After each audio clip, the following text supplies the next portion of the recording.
దినవంతా రావాలంటే అజయ్! మేనేజ్ చేస్తాం. మీ మావయ్య పిచ్చోడిని చెప్పి నన్ను పిచ్చోడిని చేస్తారా? దయచేసి కొంచెం నెమ్మదిగా ఏంటి నెమ్మదిగా మాట్లాడేది? బతికున్న మీ నాన్నని చనిపోయాడని ప్రపంచాన్ని నమ్మిస్తారా? అది కదండి. మీరేం చెప్పగలేదు.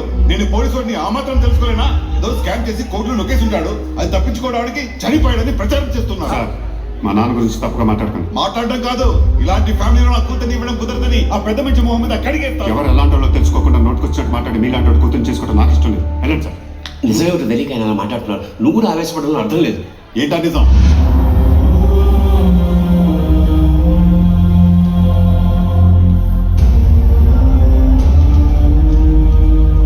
ఏంటి చిన్న, అందరూ సీరియస్ గా ఉన్నారు? ఏంటి బాగారు? మీతో మాట్లాడడానికి వచ్చాను. చెప్పండి. మీ తమ్ముడు సత్యం అమెరికాలో ఉంటున్నాడు కదా? అవును సరే. నేను పెట్టించిన ముహూర్తానికి ఆయన రాలేడు కాబట్టి ఆయన వచ్చే టైంకి ముహూర్తం పెట్టించమని మీ అబ్బాయి పట్టుబడుతున్నాడు.